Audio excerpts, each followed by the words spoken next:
Tapi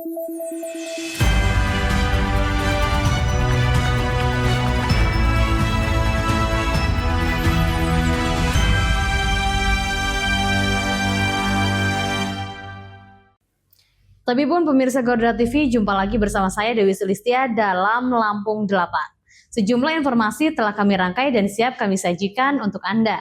Inilah Lampung 8 selengkapnya.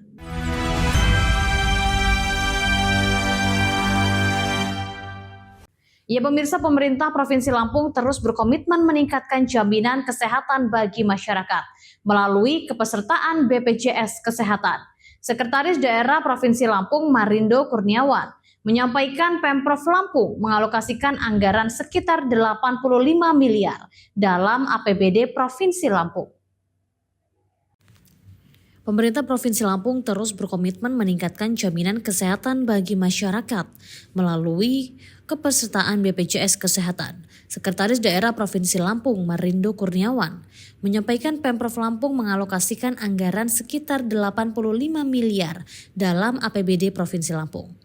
Dengan alokasi tersebut, Pemprov Lampung menargetkan cakupan kepesertaan BPJS Kesehatan minimal dapat dipertahankan sama dengan tahun sebelumnya. Selain mengandalkan anggaran provinsi, Pemprov Lampung juga mendorong pemerintah kabupaten dan kota untuk terus meningkatkan kepesertaan BPJS Kesehatan di wilayah masing-masing. Sementara itu, anggota Komisi 5 DPRD Provinsi Lampung, Muhammad Junaidi, menilai pemerintah daerah saat ini belum memiliki ruang fiskal yang cukup untuk menambah anggaran iuran BPJS Kesehatan bersumber dari APBD. Ini dikarenakan efisiensi anggaran yang dilakukan pemerintah pusat berdampak langsung pada kemampuan keuangan daerah.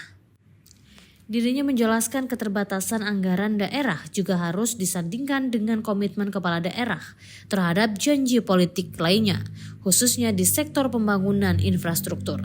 Dari Bandar Lampung, Tim Liputan Garuda TV melaporkan. Selanjutnya pemirsa, Kepengurusan Komite Olahraga Nasional Indonesia KONI Kota Bandar Lampung periode 2025-2029 resmi dilantik.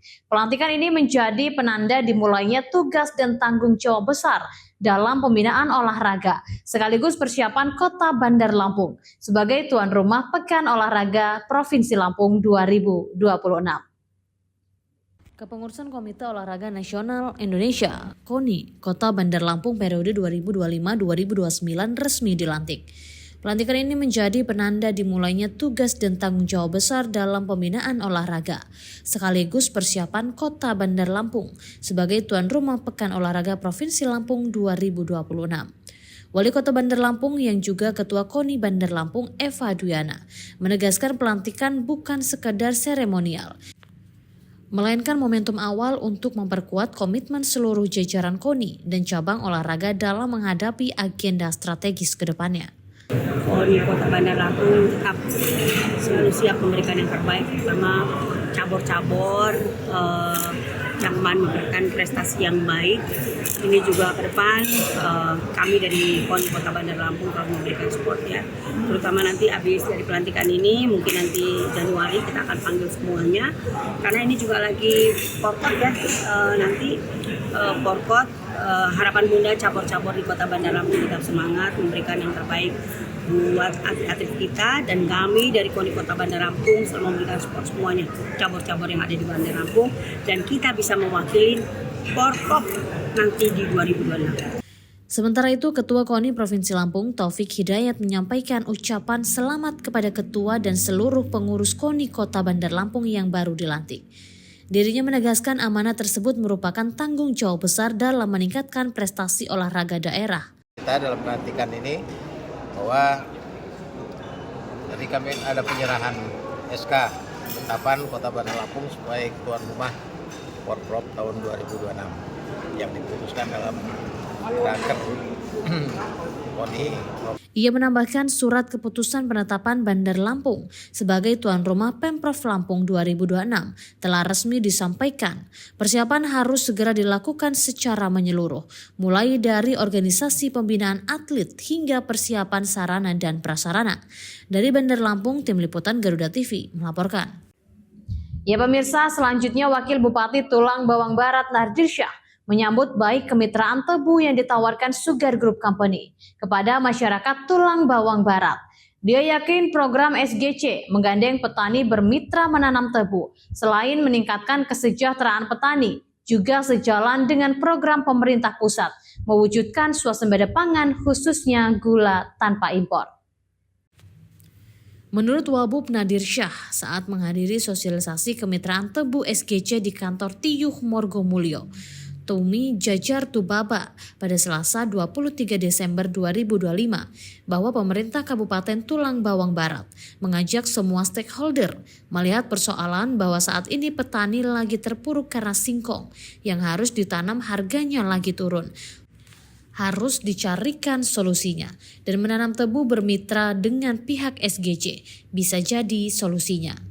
Menurut Nadir Syah, ajakan SGC bermitra tebu dengan petani harus disambut baik, mengingat singkong yang petani tanam sebelumnya harganya merosot tajam. Kemitraan tebu SGC solusinya terbaik. Dia yakin jika petani mengganti menanam tebu, kesejahteraannya akan meningkat.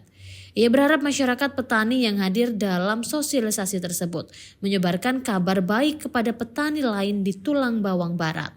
Sementara itu perwakilan SGC, Sulis, meyakinkan para petani agar tidak ragu bermitra tebu. Menurutnya, harga tebu pasti dijaga pemerintah karena tebu adalah bahan utama untuk membuat gula pasir yang merupakan salah satu dari 9 bahan pokok sembako. Sulis menjelaskan dalam kemitraan dengan SGC, petani yang sudah terdaftar akan mendapat bimbingan teknis tentang cara budidaya tebu yang baik, mulai dari persiapan hingga panen, sehingga tebu yang dihasilkan bisa maksimal. Sebelum mengakhiri sosialisasi, pimpinan SGC Purwantili membeberkan kuliah gratis dibiayai SGC.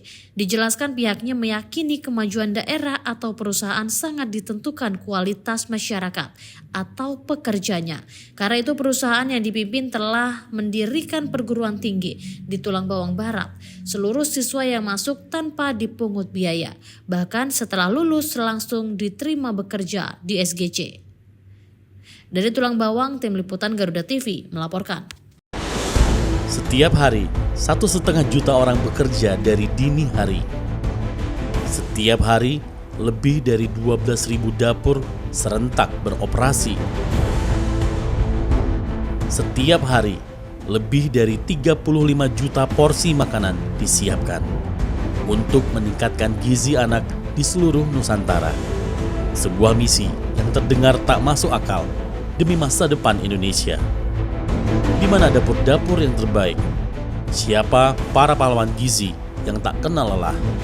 Tiap hari kami mencari, menginspeksi, mengamati SPPG atau Satuan Pelayanan Pemenuhan Gizi tanpa mereka tahu. Kami mata-mata MBG, independen dan netral, mencari bintang MBG di seluruh Indonesia. Saksikan Bintang MBG mulai Desember 2025 di Garuda TV.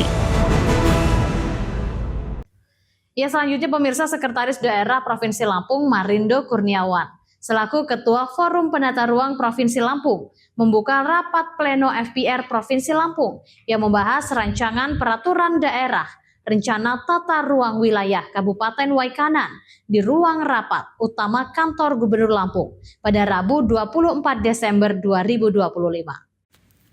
Sekretaris Daerah Provinsi Lampung Marindo Kurniawan selaku Ketua Forum Penetapan Ruang Provinsi Lampung membuka rapat pleno FPR Provinsi Lampung yang membahas rancangan peraturan daerah rencana tata ruang wilayah Kabupaten Waikanan di ruang rapat utama kantor Gubernur Lampung pada Rabu 24 Desember 2025.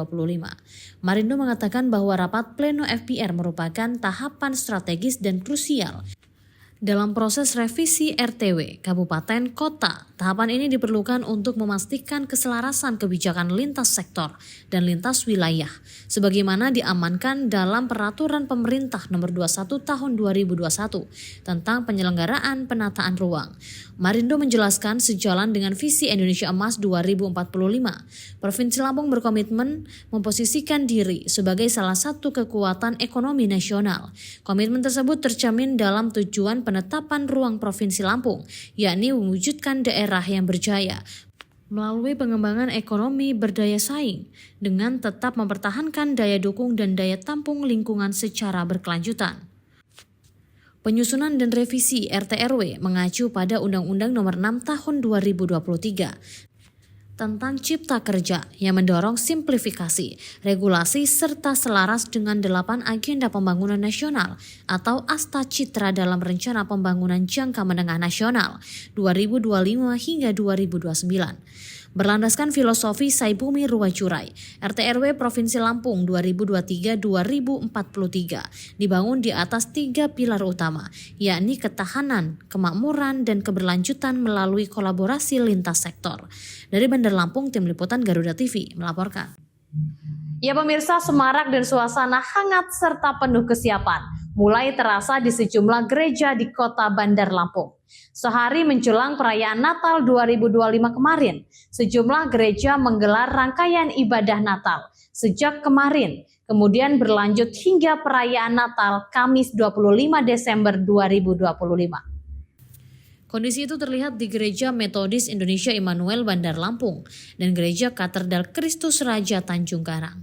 Di Gereja Metodis Indonesia Immanuel Bandar Lampung, sejumlah panitia tampak sibuk menyusun meja hingga melengkapi pernak-pernik hiasan. Pada bagian pintu masuk gereja, terlihat dekorasi pohon Natal dan pita warna keemasan.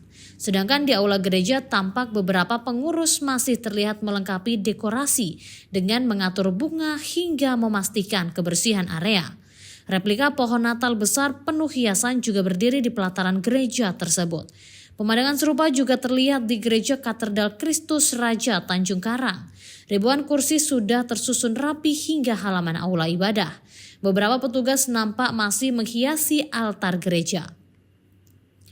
Bukan hanya petugas gereja, aparat keamanan juga telah ditempatkan mengawal jelang pelaksanaan perayaan ibadah di Gereja Katedral Kristus Raja Tanjung Karang. Tak kalah menarik, dekorasi pohon Natal terbuat dari susunan plastik warna-warni juga telah berdiri siap menyambung jemaat. Asisten Pendeta Gereja Metodis Indonesia Immanuel Bandar Lampung, Mugiastih, mengatakan, seluruh persiapan ibadah Natal telah rampung dan tinggal menunggu pelaksanaan. Rencananya gereja tersebut diperkirakan akan dihadiri sekitar 700 jemaat. Menurutnya, rangkaian ibadah Natal di GMI Immanuel dimulai pada Rabu sore pada pukul 18.00 waktu Indonesia Barat. Kemudian berlanjut hingga perayaan Natal pada Kamis 25 Desember 2025 pada pukul 9.00 waktu Indonesia Barat.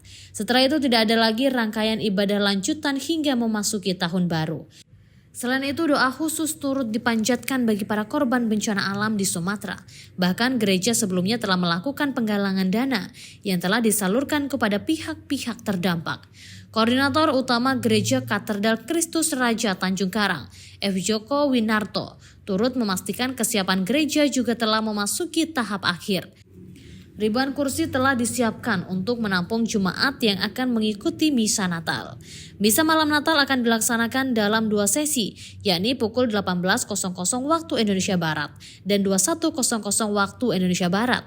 Sementara misa Natal pada 25 Desember digelar pukul 7.00 waktu Indonesia Barat.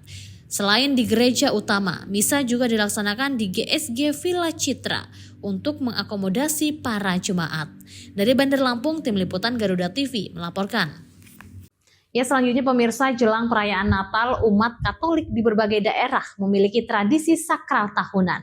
Salah satunya seperti yang dilakukan oleh para jemaat gereja Katolik Santo Paulus Stasi Jojok, Lampung Timur, melakukan pembersihan Goa Maria Cahaya Ilahi, pusat ziarah dan berdoa umat dari berbagai daerah. Menjelang Natal tahun 2025, umat Katolik secara bersama-sama melakukan pembersihan pusat ziarah religi Gua Santa Maria Ilahi, Desa Jojok, Kecamatan Pekalongan, Kabupaten Lampung Timur.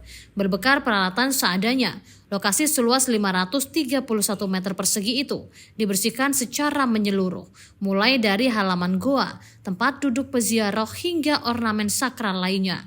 Tak ketinggalan patung Bunda Maria setinggi hampir 2 meter juga turut dibersihkan oleh petugas khusus dari Gereja Katolik Santo Paulus Jojok yang menaungi tempat peziarah Goa Maria Cahaya Ilahi. Selain tokoh gereja, para pemuda serta anak-anak turut dilibatkan dalam proses sakral tersebut, guna menanamkan cinta kasih dan sayang lingkungan. Gua Maria Cahaya Ilahi yang memang pada tahun ini oleh Bapak Uskup Tanjung Karang itu ditunjuk menjadi Porta Sancta, salah satu Porta Sancta di wilayah Keuskupan Tanjung Karang. Gua tersebut dibersihkan supaya untuk berjaga-jaga jika besok atau nanti malam ada peziarah atau tamu yang berkunjung ke sini berdoa, tempatnya sudah siap dan bersih. Gua Maria Cahaya Ilahi yang terletak di Komplek Gereja Katolik Santo Paulus Tasi Jojok, Lampung Timur ini selalu ramai dikunjungi peziarah lokal maupun luar daerah. Khususnya di momen perayaan Natal, Bulan Maria dan Bulan Rosario. Dari Lampung Timur, Tim Liputan Garuda TV, Rizwan melaporkan. Setiap hari, 1,5 juta orang bekerja dari dini hari. Setiap hari, lebih dari 12.000 dapur serentak beroperasi. Setiap hari, lebih dari 35 juta porsi makanan disiapkan untuk meningkatkan gizi anak di seluruh Nusantara. Sebuah misi yang terdengar tak masuk akal demi masa depan Indonesia. Di mana dapur-dapur yang terbaik? Siapa para pahlawan gizi yang tak kenal lelah? Tiap hari, kami mencari, menginspeksi, mengamati SPPG atau Satuan Pelayanan Pemenuhan Gizi tanpa mereka tahu. Kami mata-mata MBG, independen dan netral, mencari bintang MBG di seluruh Indonesia. Saksikan Bintang MBG mulai Desember 2025 di Garuda TV. Ya pemirsa, lokasi wisata akan tetap menjadi tujuan masyarakat menghabiskan waktu berlibur bersama sanak saudara.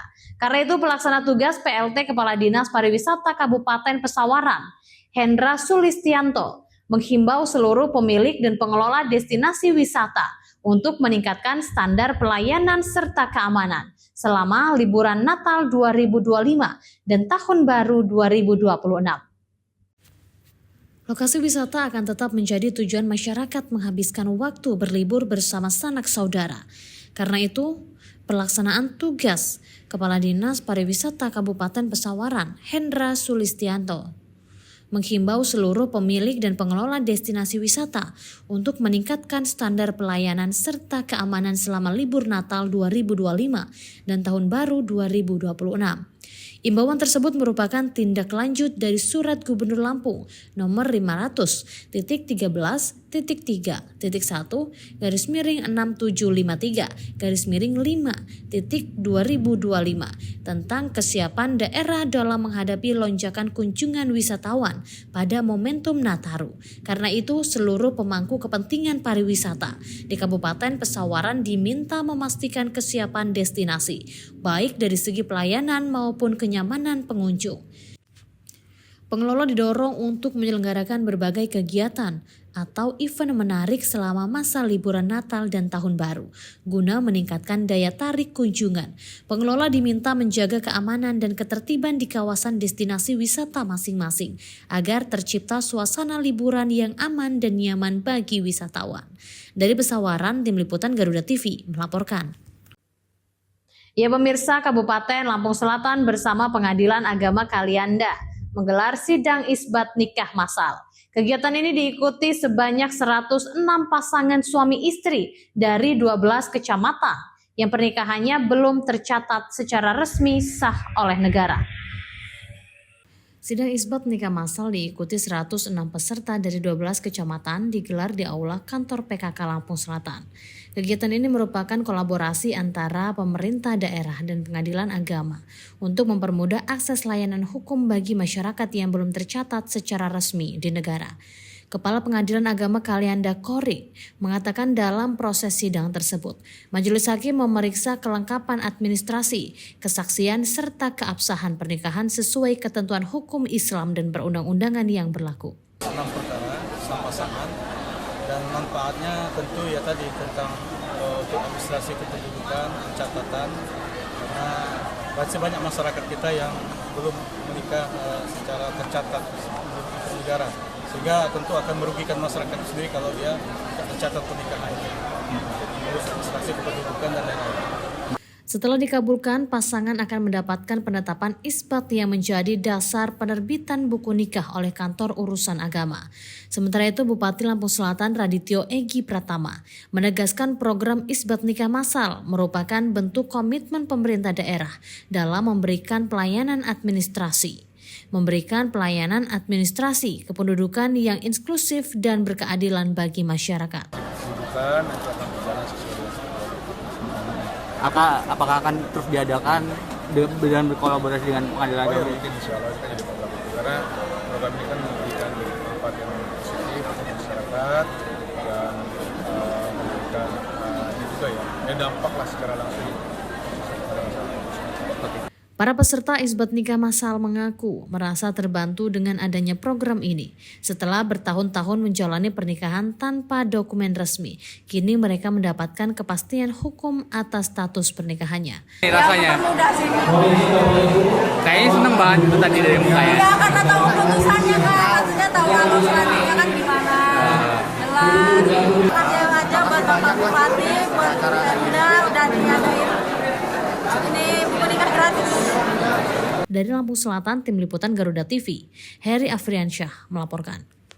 Selanjutnya pemirsa, kemandirian desa kini bukan sekedar wacana. Di Pekon Marang, Kecamatan Pesisir Selatan, Kabupaten Pesisir Barat Lampung, 4 kelompok pemuda berhasil melahirkan inovasi nyata untuk menjawab persoalan krusial di wilayah mereka. Melalui pelatihan vokasi berbasis design thinking, para pemuda ini menciptakan prototipe solusi mulai dari ketahanan pangan hingga digitalisasi sektor perikanan.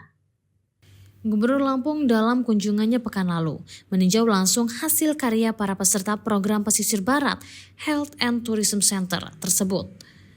Ia menegaskan bahwa inovasi tidak harus lahir dari laboratorium besar, melainkan dari keberanian membaca keresahan masyarakat. Desa tidak boleh menunggu solusi dari luar. Desa harus dibangun dengan kemandirian dan inovasi. 4 inovasi strategis untuk desa. Pelatihan yang diinisiasi melalui gerakan Desaku Maju Gercep ini menghasilkan 4 gagasan konkret yang berfokus pada potensi lokal, digitalisasi, perikanan, pupuk organik cair, manajemen air, pembangun Lampung dari desa. Mengingat resiko kerja tinggi pada pengupasan kelapa manual, peserta merancang alat pengupas mekanik yang lebih aman dan efisien guna meningkatkan produktivitas petani kelapa lokal. Sebagai solusi kelangkaan pupuk subsidi, limbah batang pisang dan kotoran ayam diolah menjadi pupuk organik.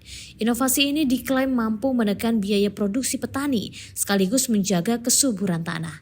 Guna menghadapi ancaman kekeringan, para pemuda merancang sistem pompa dan saluran irigasi yang lebih merata untuk memastikan distribusi air ke sawah dan ladang warga tetap terjaga sepanjang musim. Program ini menekankan pada metode design thinking, di mana para pemuda desa diajarkan untuk berempati terhadap masalah tetangga mereka, merumuskan ide dan berani mengeksekusi prototipe. Kehadiran gubernur di tengah-tengah peserta memberikan sinyal kuat bahwa pemerintah daerah memberikan perhatian serius terhadap pengembangan sumber daya manusia di tingkat akar rumput. Inovasi-inovasi ini diharapkan menjadi pemantik bagi desa-desa lain di Lampung untuk bergerak sebagai agent of change. Dari Bandar Lampung, Tim Liputan Garuda TV melaporkan. Selanjutnya pemirsa, pemerintah Provinsi Lampung melalui Dinas Pendidikan dan Kebudayaan, Disdikbud terus menggeber program prioritas penguatan literasi sepanjang tahun 2025. Langkah ini diambil sebagai respon cepat Gubernur Lampung, Rahmat Mirzani Jausal, untuk meningkatkan indeks pembangunan manusia IPM dan kualitas pendidikan di daerah. Sebagai puncak akselerasi program tahun ini, Disdikbud menggelar pembimbing teknis BIMTEK Literasi Digital di wilayah cabang dinas, wilayah 5, Kota Metro dan Lampung Timur. Kegiatan ini dipusatkan di SMA Negeri 1 Kota Metro pada Selasa 23 Desember 2025. Kepala Dinas Pendidikan dan Kebudayaan Lampung Thomas Amriko menegaskan bahwa sinergi dengan gubernur menjadi kunci keberhasilan program ini. Dukungan anggaran dan regulasi memungkinkan Disdikbud menjangkau sekolah-sekolah termasuk di wilayah 3T, tertinggal, terdepan, dan terluar. Thomas menjelaskan target literasi digital saat ini bukan sekedar kemampuan mengoperasikan komputer. Guru dituntut untuk menguasai 4 pilar literasi digital: digital skill, kecakapan, digital kultur, budaya, digital etnis, etika, dan digital safety, keamanan. Kegiatan BIMTEK yang digelar secara roadshow di seluruh wilayah cabang dinas hingga 8 ini diikuti oleh ribuan peserta, terdiri dari kepala sekolah, wakil kepala bidang kurikulum, operator sekolah hingga perwakilan OSIS. Dalam BIMTEK ini, para peserta mendapatkan pelatihan intensif mengenai pemanfaatan platform pembelajaran digital, pengelolaan perpustakaan elektronik atau e-library, strategi pembuatan media pembelajaran berbasis multimedia, hingga dasar-dasar jurnalistik bersama PIM Red Club. Antusiasme peserta terlihat tinggi sepanjang kegiatan. Salah seorang guru peserta BIMTEK mengaku materi yang diberikan sangat relevan dengan kebutuhan di lapangan. Kegiatan ini diharapkan menjadi katalisator bagi sekolah-sekolah di 15 kabupaten kota di Lampung untuk segera menciptakan ekosistem sekolah yang cakap digital sejalan dengan visi Lampung Maju. Dari Metro, Tim Liputan Garuda TV melaporkan. Demikian pemirsa, informasi tadi sekaligus mengakhiri perjumpaan kita pada hari ini. Tetap saksikan Lampung 8 dimanapun Anda berada. Saya Dewi Sulistia beserta kru dan jajaran yang bertugas pamit undur diri dan sampai jumpa.